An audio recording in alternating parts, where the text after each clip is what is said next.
¿Qué tal? ¿Cómo están amigos y amigas de esta comunidad? El papel de los medios de comunicación en todo este afer de Genaro García Luna, y no solamente el tema del juicio que ha resultado ya tan polémico que incluso ha sido llevado este tópico a la mañanera con el presidente López Obrador señalando que los medios no le están dando la difusión que se requiere, sino de todo lo que se viene arrastrando desde que Genaro García Luna participaba como titular de la AFI, participaba como secretario de Seguridad Pública Federal. Y para ello se encuentra con nosotros un periodista independiente, una persona a quien le agradezco muchísimo que estemos estos minutos para compartir su análisis en este canal. Mi querido Luis Guillermo Hernández, ¿cómo estás?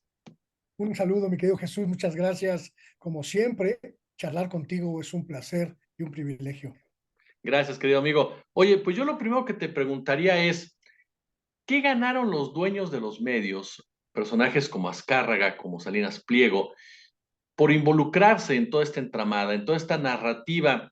de una empresa criminal que a final de cuentas operó durante tanto tiempo en nuestro país y que ahí está un personaje como Genaro García Luna ahora sentado en el banquillo de los acusados en Nueva York? Pero ¿cuál fue el papel tanto de los dueños de los medios como también, por supuesto, de conductores que de una u otra manera pues seguían las directrices?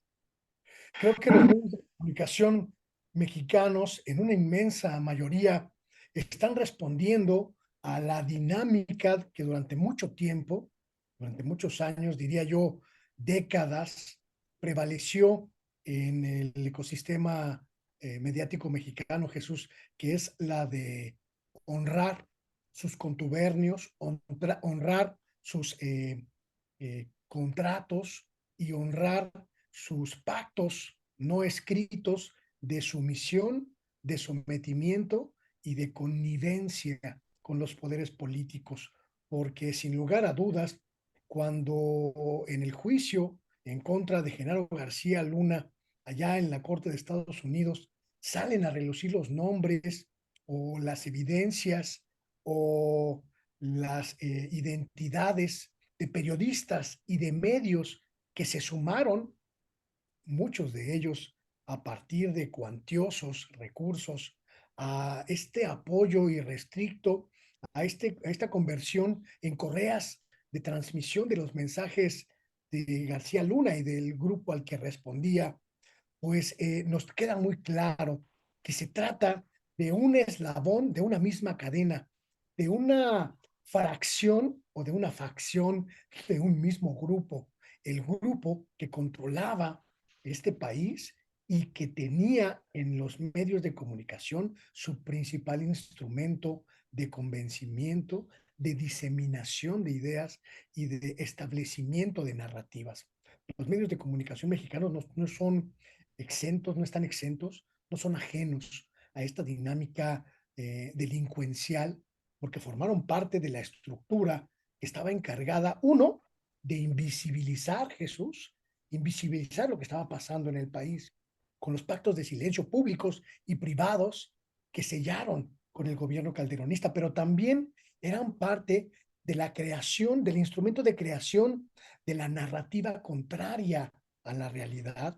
imponiendo una lógica de sobredimensionamiento del papel de estas policías, de la creación de mitos alrededor de estos corporativos policíacos infiltrados por el narcotráfico y por la delincuencia organizada. Así que lo que hoy estamos viendo es prácticamente una especie de lavado de cara de los medios que ocultan lo que está pasando para que no se les involucre. Oye, Luis, este punto que mencionas, yo recuerdo esta serie del equipo producida por Televisa que no costó cualquier cosa, que fue bastante cara y que, caray, me recordaba mucho esa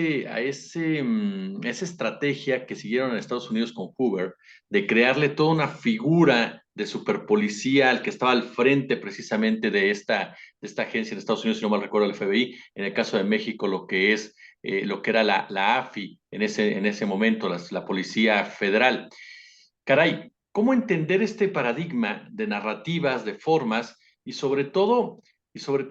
el papel que jugaba en ese momento también, por supuesto, los socios de los medios de comunicación? Creo que la gran mayoría de estos medios estaban completamente convencidos de que la estrategia del gobierno de Felipe Calderón era correcta, pero no porque la hubieran analizado o porque la hubieran revisado, sino porque había detrás de ese convencimiento una cuantiosísima cantidad de dinero que iba directo a las arcas de estos medios de comunicación. Simplemente la mención que haces de esta producción de Televisa, el equipo que durante 13 capítulos se encargó de hacernos creer que esta superpolicía encabezada por Genaro García Luna era el paradigma de la corporación policíaca eficiente, ética, titánica, incluso heroica, que se enfrentaba al crimen organizado, que se enfrentaba al mal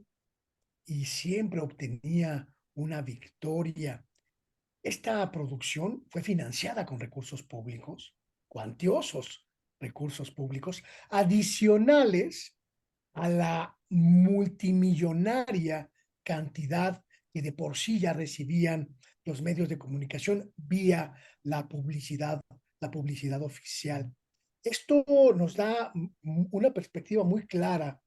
de que detrás de ese convencimiento no había un interés ético, un interés periodístico, un interés comunicativo, sino simple y llanamente un interés económico. Y ese interés económico prevaleció por encima de cualquier otra variable, incluida,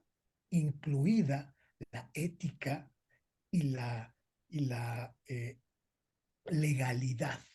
Los socios, los empresarios de los medios de comunicación en todo momento han antepuesto sus intereses como empresarios, sus intereses como negociantes, sus intereses como inversionistas a cualquier interés social, ciudadano, moral o ético, y las consecuencias las estamos viendo ahora. Recuerdo mucho, tú lo sabes bien, este pacto de silencio que se anunció con bombo y platillo, precisamente, en donde acudieron, pues sí, algunos dueños de medios y los conductores. Recuerdo Sergio Sarmiento, obviamente Loret de Mola, el caso de Raimundo Riva Palacio, y todos ellos hablando de que querían no darle publicidad al narcotráfico, no dar a conocer la información relacionada con el crimen organizado para no darle espacios a estos grupos violentos. Y esto me remite a la primera respuesta que nos dice, querido Luis, el control de la narrativa, porque a final de cuentas lo que estaban tapando era un grito de auxilio de una población que había sido abandonada y que estaba cayendo ante una brutalidad de una policía corrupta, de un ejército corrupto y de grupos paramilitares como son los cárteles. Yo tuve, lo confieso públicamente contigo, mi querido Jesús, yo tuve la oportunidad de trabajar en ese proyecto, Iniciativa México. Era un proyecto de las dos televisoras más importantes del país, Televisión Azteca y Televisa, y la orden que teníamos los reporteros que realizábamos el trabajo de búsqueda de esos proyectos de apoyo social a los que se les daba dinero, era encontrar las historias más lastimeras, las más degradantes, las más denigrantes que pudieran concitar la lástima de la audiencia, y teníamos una orden expresa que las personas contaran su tragedia social, su tragedia comunitaria, su tragedia colectiva, pero que en ningún momento señalaran al gobierno federal como responsable o corresponsable de esa debacle social. Y este hecho del que fui testigo y pues casi protagonista como reportero, me dejó muy claro el papel que cumplían en ese momento los medios de comunicación poderosos como Televisa o TV Azteca, pero sobre todo el papel que cumplían como entes sociales, no solo para desvirtuar la realidad, sino para construirla, deconstruirla en un entramado verdaderamente siniestro, Jesús, verdaderamente grotesco, pero sobre todo casi delincuencial. Oye, Luis, Los conductores, tú eres un periodista independiente, un hombre que en varias ocasiones, y te lo digo de frente, me mereces toda mi admiración y respeto, porque has decidido precisamente la libertad editorial. La libertad editorial, andar como tú muchas veces lo has señalado y coincido contigo, tener esa libertad editorial de poder decir y pensar lo que quieres. ¿Qué pasa con los conductores? ¿Qué pasa con aquellos y aquellas que están frente a una televisora, frente a un espacio y les dan la orden? Porque a final de cuentas ellos cumplen órdenes. ¿Se justifica de alguna manera con base a ese concepto de yo solamente seguí órdenes o no se justifica cuando te dicen vamos a montar algo para incriminar a dos personas que se pasan en la cárcel como fue Florence Cassé o el caso Wallace y todo eso, a crear esa narrativa? ¿Tú cuál es tu opinión? Creo que el periodista toma decisiones, mi querido Jesús, y en esas decisiones está el asumir con absoluta integridad, con absoluta cabalidad, lo que haces al frente de una cámara, detrás de un micrófono, detrás de una pantalla o de un teclado para interpretar la realidad. Puedes permanecer completamente al margen de estas circunstancias que te obligan a mentir, que te obligan a tergiversar, que te obligan a transformar una realidad en otra,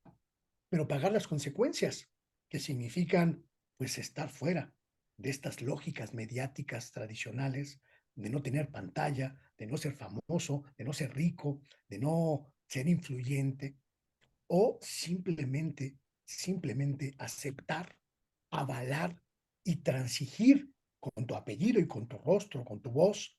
lo que otros te obligan o te ordenan hacer. Esta es una decisión que muchas periodistas han tomado y hay una gran cantidad de colegas en el país que han podido,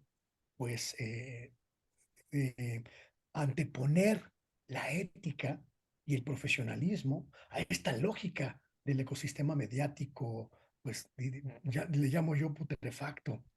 y son verdaderos héroes, heroínas del periodismo independiente y libre.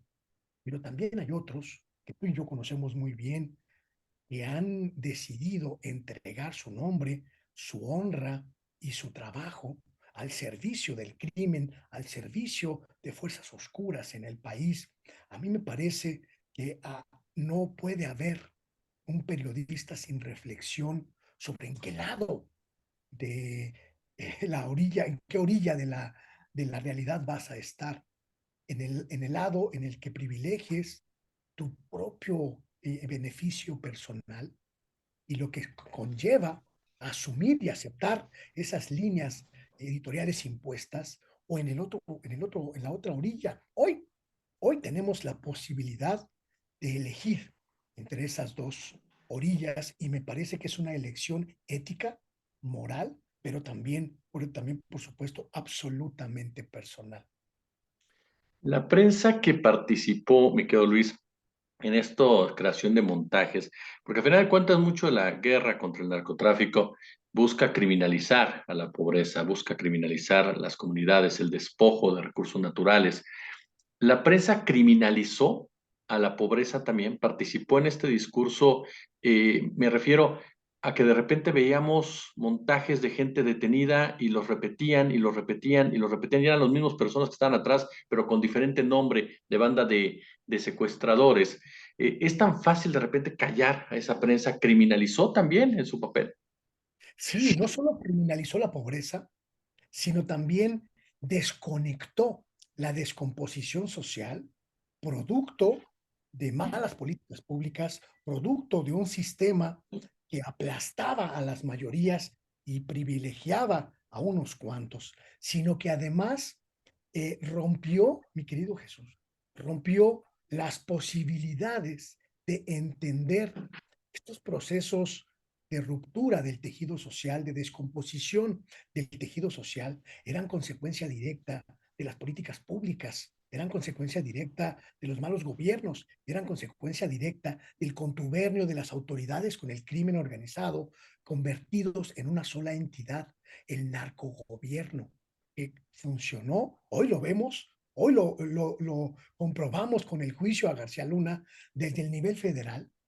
hasta los niveles estatales y municipales. El trabajo de los medios para ocultar ese contubernio delincuencial entre crimen organizado y autoridades de justicia, autoridades gubernamentales,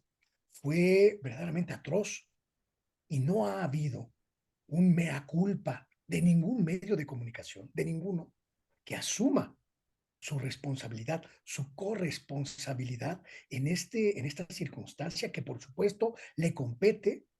le atañe y le condena. Y me parece también que es muy importante identificar que esos mismos medios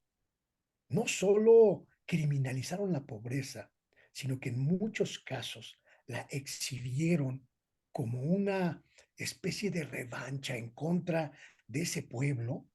del que vivían, porque vivían de recursos públicos, porque la gran mayoría de los medios de comunicación han vivido las últimas décadas casi al 100% de recursos públicos. No solo le arrebataban a la gente cantidades multimillonarias de dinero, sino que además se burlaban de ella, le escupían a la cara y le trataban como delincuente por el simple hecho de estar abajo en la escala social. ¿Qué pasa con lo que vemos ahora con este juicio? Porque hemos sido testigos, y ya en parte lo manejas en tus respuestas interesantes siempre, Luis, de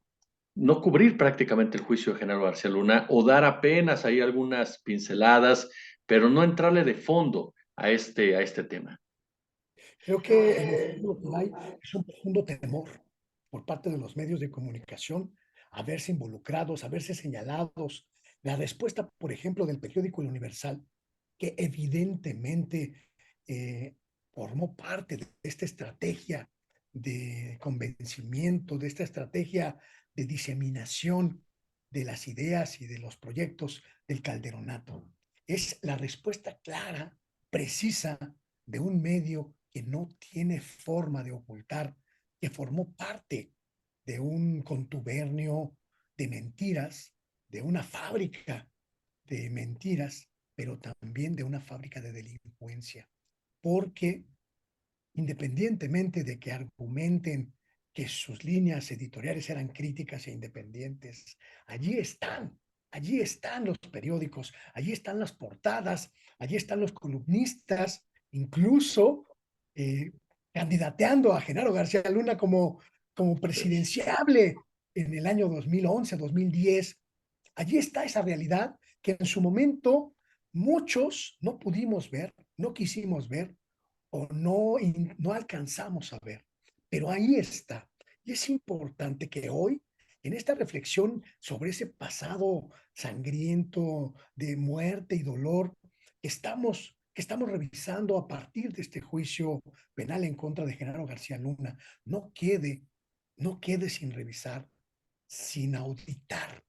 y sin sancionar ese papel que tuvieron, que tuvimos, porque me asumo como parte de esa prensa, que tuvimos los periodistas y las periodistas en ese momento y que no podemos seguir avanzando sin siquiera decirle a la sociedad mexicana, perdón, perdón por haber callado, perdón por no haber visto, perdón por haber tenido miedo de salirme de los medios y decir la verdad, perdón, porque si no me quedaba callado, me quedaba sin trabajo y tenía que comer, pero perdón, prometo no volver a hacerlo. Y finalmente, mi querido Luis, del otro lado, el comportamiento del Calderonato, el comportamiento de García Luna hacia los medios de comunicación. Hablamos de que hubo periodistas encarcelados, el caso concreto del colega Jesús Lemus, periodistas que fueron perseguidos por este par de sujetos tan nefastos, tan oscuros, pero que era parte de un mismo sistema, de una forma de comportamiento. Lo vimos hasta con Luis Cárdenas Palomín. Y yo creo que además era un ataque sistemático a los medios de comunicación o a los periodistas que se salían de la dinámica y de la lógica. Eran tiempos en los que no había la posibilidad de sobrevivir si no estabas en los medios, Jesús. Recordemos Sí, sí, que sí. la eclosión de las plataformas digitales ocurrió apenas hace unos cuantos años, ni Ujú. siquiera unos 5 años, y no había manera de salirte de la estructura de los medios y seguir vigente como periodista. Era eso o nada. Hoy ya no es así, hoy ya no es así. Y hoy tenemos que decir que en ese momento funcionaba la lógica del premio y el castigo. Efectivamente, había periodistas que intentaban crear una narrativa distinta y eran aplastados, aplastadas por el poder político que estaba enquistado en todos lados. Recordemos simplemente que los medios de comunicación iban cambiando cada sexenio sus directivas en función de los gobiernos que llegaban. Y veíamos, por ejemplo, al Conrado de Calderón en la radio y en la televisión, o a los amigos panistas en los medios públicos y privados. Y cada sexenio ese ritual se mantenía para congraciar a los medios con el poder en turno. Y esa dinámica no admitía exclusiones, no admitía excepciones. En algunos casos llegó a ser una persecución de índole judicial, incluso periodistas que tuvieron que exiliarse. Recordemos simple y sencillamente el caso de José Gutiérrez Vivó, que tuvo que salir del país, pues prácticamente exiliado a Estados Unidos después de que lo destruyó el poder político presidencial de Felipe Calderón. Y como ese caso, como el de Jesús Lemus, como el de muchos otros periodistas, no solo de la Ciudad de México, sino de los estados del país, que es muestra clara de una verdadera censura y persecución delincuenciales en contra de periodistas por el simple hecho de hacer su trabajo. Sí, recordamos a Carmen Aristegui, la propia Anabel Hernández, Emanuel Stills, varios que se atrevieron a denunciar, a cuestionar lo que nos decían. El caso de Miranda de Wallace, por ejemplo, que lo empezaron a cuestionar, a decir esto no coincide con esto, y de inmediato la persecución por parte de estos criminales con placa. Mi querido y admirado Luis Guillermo Hernández, de verdad siempre es un placer platicar contigo. Al contrario, mi querido Jesús, muchas gracias. Me da mucho gusto que podamos seguir dialogando sobre esta cuestión que me interesa muchísimo, los medios de comunicación. Sin duda, es una de las agendas pendientes de nuestra sociedad y tenemos que ponerle el acento, tenemos que seguir discutiendo sobre esta realidad que los medios de comunicación se niegan a ventilar, se niegan a reflexionar y se niegan a discutir, pero sobre todo tenemos que hacerlo con la gente que nos está viendo, con esa gente que nos hace el favor de dar clic, porque ahí está el cambio que necesita este país en términos de medios y de información. Un abrazo y un gusto como siempre y a la orden.